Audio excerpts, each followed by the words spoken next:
ዳንኤል ምዕራፍ 1 ቁጥር 18 19 20 ያለውን መልእክት ነው ዛሬ ማነበው። በጌታ በኢየሱስ ማነባለሁ። እነርሱም ይገቡ ዘንድ ንጉሱ ያዘዘውን ቀን በተፈጸመ ጊዜ የጃንደረቦቹ አለቃ ወደ ናቡከደነፆር ዘንድ አገባቸው ይላል። 19 ላይ ንጉሱም በተናገራቸው ጊዜ ከብላቴናዎቹ ሁሉ እንደ ዳንኤልና እንደ አናንያ እንደ ሚሳኤልና እንደ አዞሪያ ያለ አልተገኘም። በንጉሱም ፊት ቆሙ። 20 ላይ ንጉሱም በጠየቃቸው በጥበብና በማስተዋል ነገር ሁሉ በግዞቱ ሁሉ ከሚኖሩ የሕልም ተርጓሚዎችና አስማተኞች ሁሉ 10 እጅ ይላል። በዚያ ስፍራ በሚገኙ ወይም በሚኖሩ ሕልመኞች አሉ። ሕልምን የሚፈቱ ሕልምን የሚተረጉሙ አስማተኞች፣ ጦንቃዮች፣ ሟርተኞች ሁሉ ይላል። እነርሱ 10 እጅ የበለጡ ሆኖ አገኟቸው ይላል። እዚያ ስፍራ የነበረው በጨለማ መናፍስት አሰራር ከተያዙ ሰዎች ኃይል አለን ከሚሉ፣ ጉልበት አለን ከሚሉ፣ አቅም አለን ከሚሉ፣ ጥበብ አለን ከሚሉ፣ ፖለቲከኞች ነን የሚሉ ሰዎች ከነዛ መካከል ላይ ለእግዚአብሔር የጨከኑ፣ ለእግዚአብሔር የቆሙ፣ እግዚአብሔርን ያስቀደሙ እነ ዳንኤል ምን ሆኖ ተገኙ? 10 እጅ በልጦ ተገኙ ይላል። አይሎ ተገኙ ይላል። ከጥበብተኞች፣ ከኃይለኞች፣ ከአስማተኞች፣ ኃይል ካላቸው ከተማሩ ሰዎች ሁሉ እነዚህ ብላቴናዎች በእግዚአብሔር ያመኑ፣ እግዚአብሔርን የተከተሉ፣ እግዚአብሔርን ተስፋ ያደረጉ 10 እጅ በልጦ ተገኙ ይላል። የብልጫ መንፈስ 10 እጅ በልጠ የምትገኝበት ወቅት ሲዝም እግዚአብሔር ላንተ አምጥቶላል።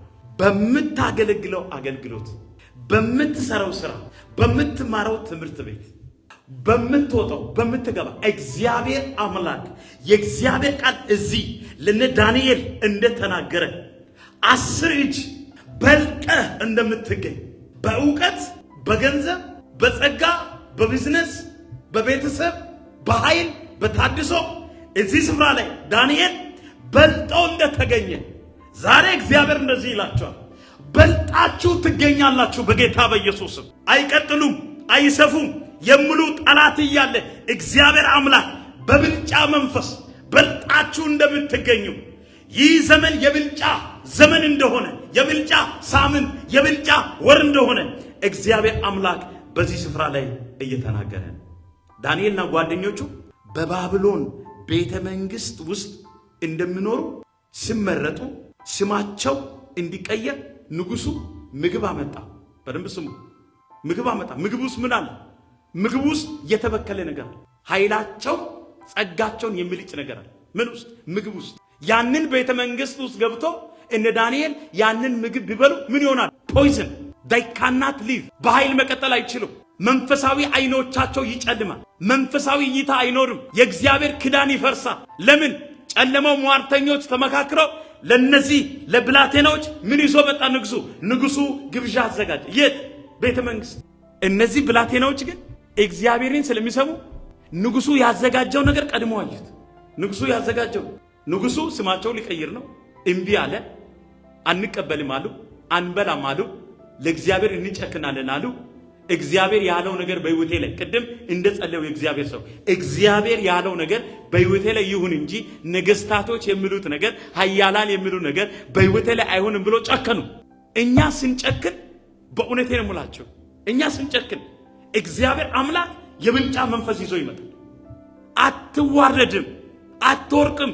በጠላት ግብዣ ላይ ብትገኝ ባትገኝ፣ ጠላት ባዘጋጀው ሰርሞኒ ላይ ብትሄድ ባትሄድ፣ እግዚአብሔርን ሰምተ ጌታን ታዘ ለቃሉ ስትቆም፣ ለእግዚአብሔር ድምፅ ስትገዛ፣ እግዚአብሔር አምላክ ከየት መጣ የማይባል የእግዚአብሔር ሞገስ ባንተ ላይ ይመጣና እያየ እግዚአብሔር አንተን ከጦንቃዮች፣ ከሟርተኞች፣ ከደጋሚዎች ምን ማድረግ ይጀምራል? ከፍ ማድረግ ይጀምራል።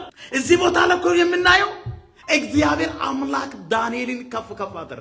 ሟርተኞች ሊተረጉሙ የማይችለውን ትርጉም ዳንኤል ማንነቱን ግባ አላደረገ፣ ኮምፕሮማይዝ አደረገ። ኖ ጨከነ።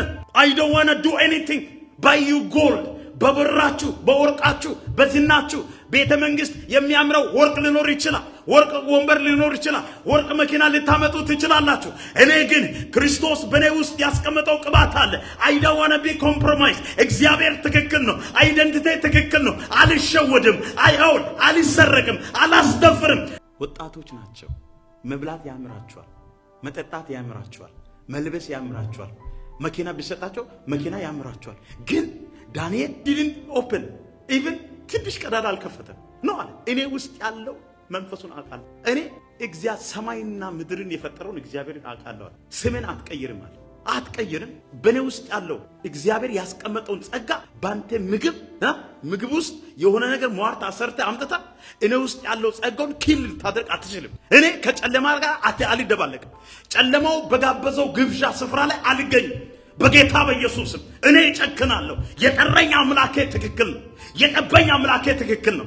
ለጠላት አሳልፎ አይሰጥም፣ ለሞት አሳልፎ አይሰጥም። ለዚህ ነው እኮ እግዚአብሔር ዳንኤልን አንበሳ ጉድጓድ ሲከተት እግዚአብሔር ላካ በአንበሳ ጉድጓድ ማብሮ ነበር። የአናብስትን አፍ ዘጋ። አያችሁ፣ እኛ ለእግዚአብሔር ስንጨክን እግዚአብሔር ቤተሰቦቻችሁን፣ ጤናችሁን፣ ህይወታችሁን ለአውሬ፣ ለበሽታ፣ ለሞት፣ ድንገታዊ አደጋ እግዚአብሔር አሳልፎ አይሰጥም። የኛ ማንነታችን ውድ ነው። በውዱ ደም ነው የተገዛነው። በውዱ ነው እግዚአብሔር ሞቶ ለሚወደውን አንድያ ልጁን አሳልፎ ሰጥቶ ከጨለማ አውጥቶ ከመርገም አውጥቶ ሃሌሉያ እግዚአብሔር ቀብቶ አንተን ሰው ሲያደርግ አንተ ለገንዘብ እኛ አናድርም፣ ለዓለም አንገዛም፣ ለጨለማ አንገዛም፣ ለምናምንተ ነገር፣ ለሚያረጃው ነገር፣ ለሚሄደው ነገር ያው ቅባቱን አሳልፈን ለተራ ነገር አሳልፈን አንሰጥም። ልክ እግዚአብሔር እንደ ዳንኤል በጌታ በኢየሱስ በዚህ በተበላሸው ዘመን፣ በዚህ ብዙ ነገር በተተራመሰው በዚህ ዘመን፣ ብዙ ነገር ግራ በተጋባው በዚህ ዘመን እግዚአብሔር የዳንኤልን መንፈስ አሳልፎ ወደ እናንተ ላይ ያጣላችሁ የምትጨክኑበት፣ የምትቆሙበት፣ ግራ የማትጋቡበት፣ ሰዎች ግራ ቢጋቡ እናንተ እንኳን ግራ የማትጋቡበት እግዚአብሔር ቅባቱን ለእናንተ ይስጣችሁ። አንድ ሰኮንድ የሚያደርገው ነገር ወደ ኢየሩሳሌም ትይዩ መስኮቱን እየከፈተ ምን ያደርግ ነበር? ይጸልይ ነበር። እነዚህ ወጣቶች ከንጉሱ መብል ይልቅ ምን መረጡ? ውሃን መረጡ። ንጉሱ ጋር መጠጣል ከፈለጋችሁ የአልኮል አይነት ተደርድሯል፣ የምግብ አይነት ተደርድሯል። የት? ቤተ መንግስት። እነዚህ ወጣቶች ናቸው። ሐሳቡ ይገፋቸው። እንዴት ንጉሱ ወደዛ ጋብዘው፣ እንዴት ያ ነገር ሁሉ ሰርሞኒ ተዘጋጅቶ፣ ሰዎቹ ግን ምን መረጡ? ጥራጥሬን መረጡ። ማ? ዳንኤል። ከጮማ ይልቅ ከቁርጥ ይልቅ ምን መረጠ ይላል? ጥራጥሬን፣ ውሃ መጠጣት መረጠ። ለእግዚአብሔርን መጨከን መረጠ። በውስጥ ያለው ፕሪሸስ የሆነ ኤክስፔንሲቭ የሆነ እግዚአብሔር መንፈሱን፣ ቃሉን፣ ጸጋውን እግዚአብሔር አስቀምጧል። ከማንም ጋር ኮምፕሮማይዝ ማድረግ የለባችሁ። የሚመጣ ነገር የሚያጭበረብር ዓለም ውስጥ ነን ያለነው። ብዙ ነገር መምጣት ይችላል። ብዙ ነገር ሊነካን ይችላል። ብዙ ነገር ሊያታልለን ይችላል። በእግዚአብሔር ቃል ላይ ቆማችሁ የዛኔ በእውነቴን እምላችሁ እግዚአብሔር ልክ 10 እጥፍ በብልጫ መንፈስ እነ ዳንኤል እንደ በልጠው እንደተገኙ አንተ መጀመሪያ በውስጥ ያለው ማንነትን፣ በውስጥ ያለውን ኃይሉን በደንብ ስታይ እግዚአብሔር አምላክ ከወደክበት ከባቢሎን ከታሰርክበት ይመጣና በብልጫ መንፈስ ምን ያደርጋል? ቀብቶ ያነሳል። በመንግስቱ ሁሉ ካሉት ጠበባንና አስማተኞች ሁሉ 10 እጅ በልጠው አገኛቸው ይላል።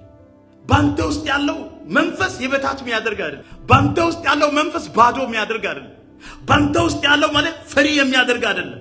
በጤና ዘርፍ፣ በስራ ዘርፍ፣ በአገልግሎት ዘርፍ፣ በቢዝነስ ዘርፍ፣ በስራ ዘርፍ በልጠህ ትገኛለህ በጌታ በኢየሱስ።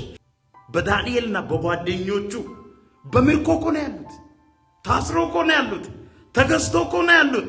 በባርነት ነግብ ውስጥ እኮ ያሉት ሰዎችን አሸናፊ የሚያደርግ the spirit of excellency እነ ዳንኤልን አገኘ። ዛሬ ጨለመብኝ፣ ወደኩ፣ ደከምኩ፣ አልተሳካለኝም የምትል ሰው ካለ ይሄን ቃል ስማ። the spirit of excellency ወደ አንተ ይመጣል። ትነሳለህ፣ በቃል ትነሳለህ፣ በኃይል ትነሳለህ፣ በታድሶ ትነሳለህ፣ በምርኮ ትነሳለህ፣ በጥበብ ትነሳለህ፣ በነገስታቶች ፊት ትቆማለህ። ይኸውልህ ያለበት መከራ ያለበት ችግር እግዚአብሔር አምላክ ቤተ መንግስት ማድረግ ይችላል።